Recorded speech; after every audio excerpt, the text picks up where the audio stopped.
Hammaga salom, sizlar bilan Real Gamer. Bugun men oldingi videodagidek top o'yinda modda obzor qilaman. Aytgancha men oldingi videoda 5 taga like so'ragan edim, ammo to'g'ri xira ko'rinishi mumkin, lekin oldingi videoda 563 ta like beribsizlar. Bu degani mening kanalimda rekord bo'ldi degani.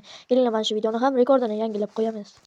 Bu mod sizga olovli ajdar tuxumini qo'shib beradi. Undan tashqari quyoshga ham qanaqadir shader qo'shiladi, ya'ni quyoshda ko'rinishi o'zgaradi va mana unaqangi katta ajdarxonni ko'rishingiz mumkin.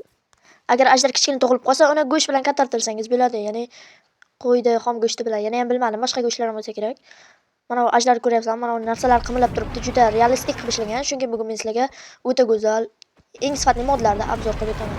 Aytgancha ajdar o'lib qolsa mana shunaqa tusga kiradi. Bu mod sizga eskicha motorlarni qo'shib beradi. Eski motorlar hamma tanisa kerak.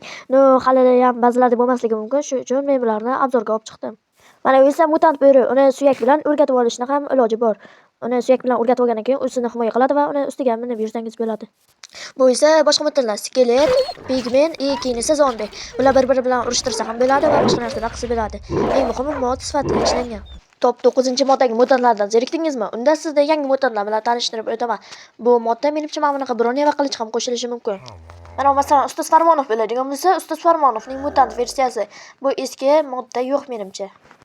Yana yetmaganga bu o'sha mutantlarning kallalarini ham qo'shib beradi. Va qanaqangadir nakleykaga o'xshagan narsalarni ham qo'shib beradi. Buni yerga va devorlarga yopishtirsa bo'ladi. Va keyin bayroqlar qo'shib beradi va hokazo narsalar. Bu yerda mutant krekingdan tortib, tovuqning 3 xil turigacha bo'lgan mutantlar bor. Va yana bu modda eng yangi versiyadagi qo'shilmagan, masalan, Nautilus va Nautilus zombi, sahro skeleti va zombi tuya va hokazo narsalar qo'shilmagan. Lekin juda ko'p moblar qo'shilgan. Keyingi modimiz esa bu BMW modi. Albatta Mercedes modini topsam ham buni albatta obzor qilib beraman. Mashina ishlashi uchun unga kalta berasiz, ya'ni Minecraft tilida aytganda kalta unga yedirasiz. Kalta berganingizdan keyin ham mashina yurmaydi, shuning uchun uni charkol degan ko'mir bilan yoqilg'isini to'ldirib olasiz. Agarda siz ushbu ko'mir turini survivalda olishni bilmaydigan bo'lsangiz, daraxtni yoqishingizga to'g'ri keladi va shunda charkol paydo bo'ladi. Va mashinani rangini har xil ranglarga bo'yasa bo'ladi. Buning uchun sizga bo'yoq kerak bo'ladi va ustiga bosib turasiz. Masalan, men qorani tanladim. Ko'rdingizmi, mod qanchalik sifatli? Men o'zi biror marta sizlarga sifatsiz yoki keraksiz modda obzor qilganmanmi? Xullas, keyingi modimiz bu tanka modi. Bunaqa tanka modda hali sizlarga hech kim obzor qilib ko'rsatmagan 100 talik. Hattoki tankani ursa ovoz ham chiqadi. Keyin uni o'qi 2 turda otiladi. Ekranga bitta bosasiz, mana bunaqa qandaydir sarf narsachalar ko'ryapsizmi? O'shanaqa otiladi. Va bosib tursangiz kuchliroq portlaydigan o'q otadi. BMWni portlataman deb o'zim ham portlab ketdim. Keyingi modga o'tamiz. Keyingi mod bu o'yinchoq vertolyot modi. Mana qo'limda ko'rib turganingizdek, bu juda ham zo'r ishlangan o'yinchoqlar to'plami. Aldaysan Sardor, nimaga birovni aldaysan? Albatta bu kichik hazil edi. Bu vertolyotlar modi ham juda sifatli ishlangan. Vertolyotni uchirish uchun esa sizga yoqilg'i kerak bo'ladi. Yoqilg'i esa moddan qo'shilgan. Vertolyotni yoqilg'isini to'ldirib bo'lgandan keyin unga nasib va oldinga yurishni bosib turib sakrashni bosasiz, keyin esa vertolyot uchadi. Qaranglar, hattoki sifatliligidan changlar chiqib ketyapti.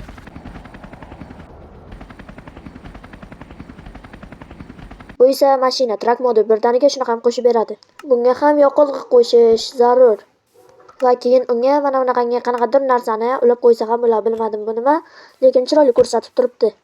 Shu fursatdan foydalanib men sizlarga Nusa Designer Telegram kanalini tavsiya etmoqchiman. U yerda profil, banner, avatar, preview va hokazo narsalar yasatishingiz mumkin. Bu yerda esa narxlar ko'rsatib qo'yilgan. Aytgancha ushbu previewni ham shu kishi yasadi. Kanal havolasi esa opisiya yoki izohlarda beradi. Keyingi modda nima deb o'ylaysiz? Albatta bu mob. Xo'sh, nima deb o'ylaysiz? Topolmadingizmi? Unda men hozir buni sizlarga ko'rsataman. Bu mod xuddi mana shu Godzillani qo'shib beryapti, ko'ryapsizlarmi? O'ta go'zal ishlangan bu Godzilla. Bu Godzilla har xil ishlar qila oladi. Buni Varden bilan jangda ham ko'rishimiz mumkin. Mana dumi bilan uryapti. U buzib yubordi mana bu yerda. What the hell? Endi qo'li bilan ur ekan. Va yana Godzilladan o'ta go'zal zarba va yerda yorib yuboryapti-ku bu. Ko'rishingiz mumkinki, Godzilla regeneratsiya qobiliyatiga ham ega. Aytishingiz mumkin, nega bu Godzilla bo'lib turib lazer otmayapti deyishingiz mumkin va ana endi otadi. Tikonchalarni qaranglar qanday chiqishini. Ko'ryapsizlarmi? Mod juda ham ajoyib ishlangan. Shuning uchun videoga like bosib, kanalga obuna bo'lib qo'ying. Eng kuchli zarbasi shu menimcha, mana shu Godzilla. Hamma yo'q tutab ketdi. Voy, yorug'lashib ham ketyapti. Bitta vardan bitta lazerga ketayotganda bo'lmasa. Top 3-mod esa bu Venom modi, ya'ni Venomga aylanish modi. Bunda Venom narsalari ham qo'shilgan. Masalan, mana Venom tushgan meteor, asosiy seriyada ko'rgan bo'lsangiz, Venom meteorda ichidan chiqib keladi. Bu esa Venomni tutuvchi kapsula modi, bunisi bo'sh, ammo bunisida Venom bor. Yana ham bu narsani nimaga aqlim yetmadi. Bu yerda yana 2 xil narsa bor, Venom ot va simbiot. Mana men bularni sizlarga qo'yib ko'rsataman. Ot ham zo'r ishlangan, simbiot ham juda ham zo'r ishlangan. Venomga aylanish uchun esa mana shu basharani bosib turasiz, siz esa Venomga aylanasiz. Xuddi mana shunaqa kamerada paydo bo'ladi. Yana ham qobiliyati bor. Bitta hozir 3 tasini berib qo'ygan. Boshlarga kirsangiz, u yerda yana 3 ta qo'shimcha qobiliyat ham bor. Hozir men sizlarga otga minib ko'rsataman. Qaranglar, shunday katta bitta kichkinagina otchaga minib olishni qanaqasi bo'ldi? Bu otni 30 bitta joni bor ekan. Endi men sizlarga buning qobiliyatlarini obzor qilaman. Bunisini hozircha obzor qilmayman. Mana bu esa qo'lni bolg'aga aylantirib urish. Mana bu esa uzoqdagilarga tur bilan hujum qilish. Mana bu esa urg'unchak odamga o'xshab sakrab berish. Ko'rishingiz mumkin, juda ham uzoqqa sakraydi. Mana bu esa oddiy zarba berish. Mana u yurakcha esa yutib yorib bir nima qiladi. Lekin asosiy seriyada ko'rmagan ekanman. Siz Vardinni atigi bittagina narsa bilan o'ldirishingiz ham mumkin. To'g'ri, mana u narsani o'ldira olmayapti-ku deyishingiz mumkin. Lekin sizlarga boya keyinroq aytaman degan qobiliyatim juda ham kuchli. Bu qobiliyat esa Vardinni shuni ishlaydigan, uni yeb tashlaydi. Bu qobiliyatni seriyada ko'rgan bo'lsangiz ham kerak. Va bu Venom enkayishni ham biladi. Mana bunaqa enkayib yurishdi. Nimaga bu enkayib yuribdi desangiz, bu yordamida men sizlarga suyuqlikka aylanishni o'rgataman.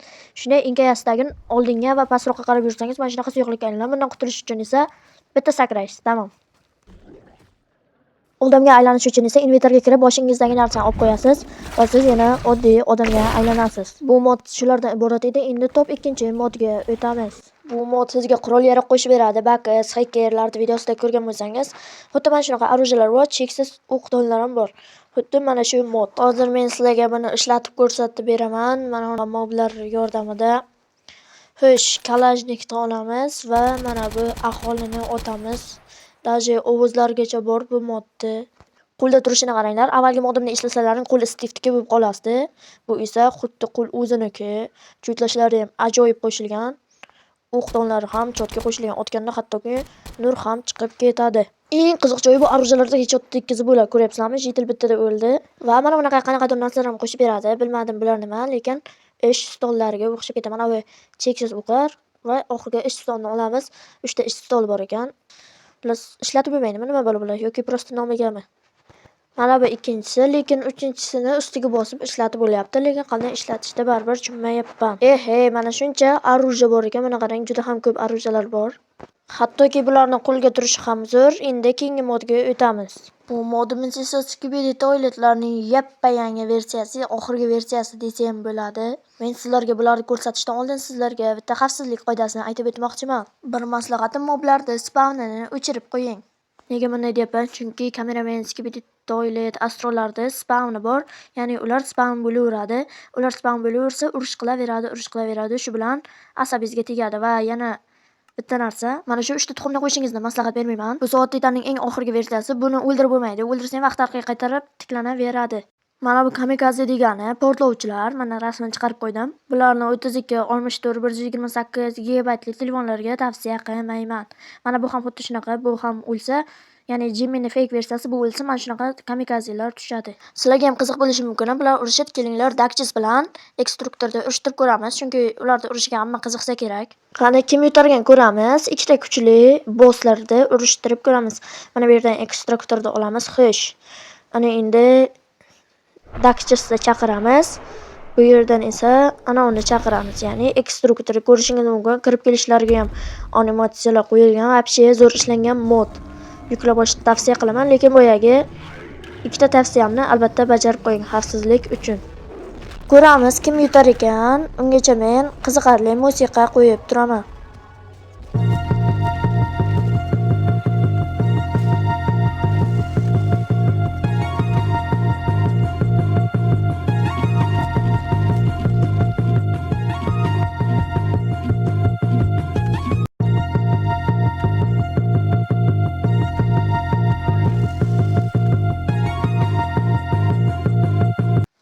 Mana ekstruktor Semmittidan g'alaba qozondi. Menimcha asosiy seriyada ham shunaqa bo'lsa kerak. Modlarni qayerdan olaman desangiz, uni meni Telegram kanalimdan olishingiz mumkin. Faqat videoga 30 ta like qilsangiz, men bularni albatta Telegram kanalimga tashab qo'yaman. Telegram kanal havolasi esa izohlarda yoki описаниеda bo'ladi. Aytgancha Nusa dizaynerga ham obuna bo'lib qo'ying. Sizlar bilan Reddit Gamer edi. Keyingi videolargacha sog'lik salomatlikda ko'rishguncha.